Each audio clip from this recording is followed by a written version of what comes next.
Welcome back my YouTube channel. അപ്പം ഉമ്മാൻ്റെ sister വീട്ടിൽ പോകുന്ന ഒരു കുഞ്ഞു വ്ളോഗ് കേട്ടോ.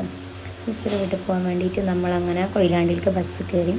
ബസ്സിൽ പിന്നെ പാട്ടൊക്കെ ഇട്ട് തുടങ്ങിയത് ഒരാളെ മൂടാകെ മാറിയിട്ടോ. പിന്നെ മൂട് സ്വന്തമായിട്ട് ഡാൻസിൻ്റെ സ്റ്റെപ്പൊക്കെ ഉണ്ടാക്കി ഡാൻസ് കളിക്കലായി. ആളൊന്നുമില്ലേനു അങ്ങനെ. പിന്നെ നമ്മൾ കൊയിലാണ്ടി എത്തി. റെയിൽവേ സ്റ്റേഷനിലേക്ക് ഓട്ടോ വിളിച്ച് ദെൻ നമ്മൾ ടിക്കറ്റൊക്കെ എടുത്ത് ട്രെയിന് വേണ്ടി ഇങ്ങനെ വെയിറ്റ് ചെയ്ത് നിൽക്കുമ്പോൾ 10 മിനിറ്റോളം നമ്മളവിടെ ഇരുന്ന് കിടാം. ഹംദ പോപ്കോണാണ് നല്ല, അങ്ങനെ പോപ്കോൺ കഴിച്ച് അങ്ങനെ നമ്മളിതാ ട്രെയിനും വേണ്ടി ഇങ്ങനെ വെയിറ്റ് ചെയ്ത് നിൽക്കണം. അപ്പോൾ പിന്നെ ഒരു 10 മിനിറ്റൊക്കെ കഴിഞ്ഞാൽ ട്രെയിൻ വന്ന് അപ്പം ട്രെയിനിൽ കയറി. ഇതിൻ്റെ ജനറൽ കമ്പാർട്ട്മെൻറ്റിലല്ല നമ്മൾ വരുമ്പോൾ സ്ലീപ്പറിലായിരുന്നു. അപ്പോൾ അതിന് നമ്മളെന്താക്കി 15 റുപ്യ ഒരാൾക്ക് വെച്ചിട്ട് നമ്മൾ ടിക്കറ്റ് എക്സ്ട്രാ എടുത്ത്. പിന്നെ എനിക്കിത് ഭയങ്കര സങ്കടമായി പോയിട്ടോ. എനിക്ക് ആ കുട്ടീനെ കണ്ട എന്തോ പോലെ നമ്മളൊരു ആപ്പിളൊക്കെ കൊടുത്തു. അപ്പോൾ ഞാൻ ഇവിടെ കൂടെ പറഞ്ഞേക്കെന്ന് പറഞ്ഞ ദേഷ്യമായിട്ട് ഇവർക്ക്.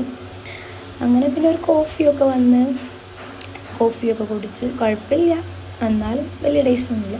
നല്ല ക്ലൈമറ്റാണ് കേട്ടോ പുറത്ത്. മഴയല്ല വെയിലില്ലാത്തൊരു ക്ലൈമറ്റ്. എനിക്കിഷ്ടപ്പെട്ടു. നല്ലൊരു ക്ലൈമറ്റ്, നല്ലൊരു സുഖമുള്ളൊരു ക്ലൈമറ്റ്. അങ്ങനെ ദെൻ നമ്മൾ വളവട്ടനെത്തി. നമ്മൾ മുന്നിലേക്ക് നടന്ന് മുത്തമ്മാൻ്റെ വീടെത്തി. പിന്നെ മുത്തമ്മാൻ്റെ വീട് പണ്ടേത്തെ ഒരു സ്റ്റൈൽ വീട് കേട്ടോ. മേലെയും താഴെ വേറെ ആൾ. പിന്നെ നല്ല മഴയത്ത് നല്ല ബിരിയാണി, നല്ല അടിപൊളി ബിരിയാണി, ചിക്കൻ ബിരിയാണി.